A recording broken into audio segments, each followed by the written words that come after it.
I'm all good already, so moved on, it's scary. I'm not where you left me at all. So, if you don't wanna see me. Olá, sétimo ano, bem-vindos à nossa aula virtual de Geografia. Tudo bem com vocês? Eu espero que sim. Olha só, hoje nós daremos continuidade ao nosso livro número 2, ao nosso volume 2, porém falando agora sobre o capítulo 8, né, sobre o espaço urbano brasileiro. Gente, é um conteúdo muito fácil, é um conteúdo que inclusive nós já até estudamos isso aí, não comigo, mas vocês estudaram com as outras professoras, quando vocês trabalharam lá no terceiro ano, no quarto ano, no quinto ano, quando nós falávamos sobre urbanismo, tá? Se você analisar bem, em torno de 84 a 85% da população vive em zonas urbanas, ou seja, vivem nas cidades. Mas por que isso aconteceu, né? Por que às vezes algumas paisagens do século XVIII se misturam com paisagens exatamente do século XXI, né? Quer dizer, construções antigas que são guardadas na memória. Por que elas são guardadas? Justamente para que a gente possa sempre estar se lembrando do nosso passado, porque é necessário que vocês conheçam um pouco do passado, porque o passado é história, e a história é ciência, e a ciência faz parte da nossa vida. Não é assim que a gente aprende? Pois bem, nesse capítulo aqui, eu estarei fazendo algumas observações e tentando resumir esse capítulo em 2 aulas, tá? Ou, quiçá, até mesmo numa aula a gente consegue terminar. Mas como o nosso tempo é meio reduzido, talvez não, tá? Mas vamos lá.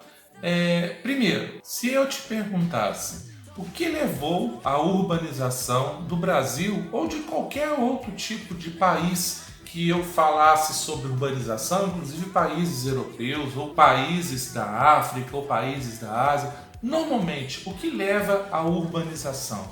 Gente, bem simples, né? O que leva à urbanização é a industrialização, é a comercialização, ou seja, esses 2 fatores econômicos, eles levam ao crescimento das cidades. E as cidades, normalmente, elas crescem de uma forma muito interessante, porque toda vez que eu tenho o crescimento das cidades, o que vai compondo essas cidades? Se eu tenho muitas pessoas concentradas em zonas urbanas, eu vou ter hospitais, eu vou ter escolas, eu vou ter supermercados, shoppings. E outra coisa também que a gente tem que estar sempre lembrando é que, graças às indústrias, os empregados, eles recebem salários. E é exatamente com esses salários que eles conseguem movimentar a economia de um país, levando aos empresários a estarem ampliando cada vez mais as suas indústrias e também aos comerciantes de estarem cada vez mais construindo mais shoppings, mais lojas, mais galerias e assim por diante, tá? Então, claro que toda forma urbana ela tem um vínculo muito grande com o lado social. Engraçado que o processo de urbanização no Brasil, ele até custou acontecer, mas na hora que ele começou a acontecer, ele foi muito rápido. Só para vocês terem uma breve noção aí, em torno do ano de 1940, 70% da população ainda vivia em zonas rurais. E 30 anos depois, em 1970, 56 a 57% da população que existia dentro do Brasil já estava morando nas zonas urbanas. É muito interessante a gente observar também, e eu vou falar disso daqui a pouco, é que um dos incentivos para que a população urbana também aumentasse foi o processo de migração, ou seja, a saída, né, do homem de determinadas regiões e vindo para dentro das zonas urbanas, né? Isso aí foi um incentivo que ocorreu também do governo, principalmente na década de 1960. Tá legal aí? Entenderam? Então vamos dar continuidade. A gente não quer nessa aula fazer um histórico, né, de passo a passo como ocorreu essa questão do crescimento do urbanismo, o crescimento das cidades. mas a gente quer definir alguns conceitos a respeito de urbanismo, como por exemplo, regiões metropolitanas. A gente já sabe que metrópole é quando a cidade cresce tanto que ela acaba se unindo à próxima cidade. Quer dizer, se você tiver numa via expressa, se você tiver numa rodovia, você nem sequer perceberá que terminou uma cidade e começou a outra. Eu posso dar um exemplo até dentro da própria região sudeste, como por exemplo o ABC paulista, né? É Santo André, São Bernardo, São Caetano. E hoje em dia a gente tem até o D, né? Que é Diadema. Então, se você estiver naquela via expressa, principalmente na Anchieta, ali em São Paulo, você nem perceberá que essas cidades, elas terminaram e começaram. Então, você tem que conhecer muita região para você saber onde é São Bernardo, aonde é Santo André. Na verdade, gente, o surgimento das metrópoles, ela é consequência da grande industrialização que ocorreu principalmente dos estados, como o Rio de Janeiro, como São Paulo. E o que tinha ali? Indústrias, comércio. Então essas cidades acabaram crescendo tanto, chamou tanto a atenção da população para morarem nessas cidades, que acabaram fazendo com que esse movimento migratório, esse movimento urbanístico, vamos dizer assim, se concentrasse principalmente próximo às indústrias, próximo ao comércio. Então a gente tem esse crescimento maior nas metrópoles do que em outras cidades. Outra situação que eu gostaria de estar denominando e explicando para vocês é a respeito da hierarquia urbana. Gente, a gente sabe que hierarquia é um grau de poder maior, né? Quando a gente fala assim sobre o exército, a gente sabe que existem as patentes. Cada patente vai recebendo uma hierarquia a mais, né? Um poder a mais, ou quem está numa baixa patente, uma hierarquia a menos, tem que ser subordinado a quem tem uma patente maior. Na verdade, as cidades, não é que a gente tenha que obedecer, mas vamos fazer uma comparação que aí talvez vocês entendam melhor. Juiz de Fora é uma cidade que tem todo tipo de supermercado, até concorrência, né, entre os supermercados, a gente consegue as promoções. Nós temos já 2 shoppings, né, não assim, comparado aos shoppings do Rio de Janeiro, de São Paulo, de Curitiba, nem é um shopping muito legal, né? Sim, comparado. Mas a gente ainda se diverte ali dentro daquele shopping e consegue comprar bastante coisa ali dentro. Tá? Pelo menos nem que seja para dar um passeio no final de semana ou ir ao cinema, mas a gente tem os shoppings. Fora isso, nós temos muitas escolas, você pode escolher a escola que você quiser, seja ela municipal, estadual, federal ou mesmo a privada, como a Cultura Viva, que é a escola que você fez a sua escolha para poder estar estudando. Fora isso, a gente tem atendimentos hospitalares, a gente tem atendimentos dentários, bom, uma infinidade de coisas.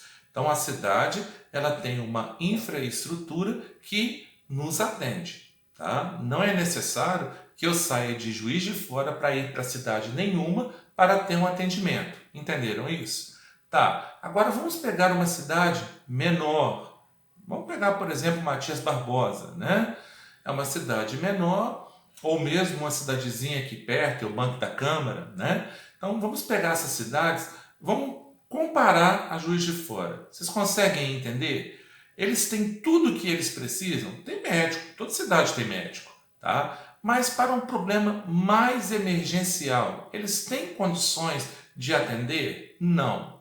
Se eles precisam fazer compras de coisas maiores, né, de móveis, compras de supermercado mesmo, né, compra do mês com um preço bom, tem gente que até pela comodidade faz lá, né, compra na lojinha do seu Zé, né, na loja do seu Manel, no armazém do seu Chico, tá. Mas, claro que se eles vierem até Juiz de Fora, eles com certeza conseguirão ter um bom desconto, principalmente porque são cidades muito próximas a Juiz de Fora. Tá? Então, gente, eu quero que vocês entendam essa hierarquia. Não é que o Juiz de Fora está mandando neles, mas há um poder maior relacionado ao urbanismo, relacionado a toda a questão do comércio, a toda a questão de industrialização, até mesmo para emprego, né? Os empregos, as pessoas que querem trabalhar numa grande empresa, elas vão conseguir trabalhar numa grande empresa morando em Eubank, da Câmara, ou morando em Matias Barbosa? Não, é necessário que elas se desloquem, que elas saiam de lá e venham fazer a sua faculdade, por exemplo, venham trabalhar em Juiz de Fora. Então é isso que vocês têm que entender sobre essa hierarquia urbana. Eu espero que eu tenha sido claro em relação a essa parte sobre hierarquia. E até mesmo, gente, outra coisa que eu esqueci de falar aqui é o poder político, o poder social, né, o socioeconômico que essas cidades próximas a metrópoles ou cidades maiores, elas exercem sobre até mesmo a escolha do presidente, do governador. Então a gente tem que levar isso em consideração também. A gente costuma dizer que as metrópoles elas se dividem em 12 principais centros urbanos do Brasil. E desses 12, nós iremos classificar em 3 tipos, que nós chamaríamos de 3 subníveis, ok? Então, vamos começar colocando São Paulo, por exemplo, que é uma metrópole com muito poder. É uma classificação de metrópole nacional. Por quê? Ali se concentram as grandes economias, né? Ali se movimenta a Bolsa de Valores, ali se movimenta toda a parte de industrialização do Brasil, ou seja, o centro nervoso, o centro econômico do Brasil, ele está justamente em São Paulo. Aí depois das grandes metrópoles nacionais, eu tenho então aqui no Brasil, eu tenho Rio de Janeiro, também Brasília, que é apenas metrópole nacional, apenas entre aspas, né? Porque também há uma grande concentração de economia, de industrialização, de comércio em relação ao Brasil. Você vê que Brasília está no centro-oeste, mas que, mais uma vez, a gente tem aí um estado do sudeste. Então, também faz parte de um centro nervoso, vamos dizer assim, econômico do Brasil.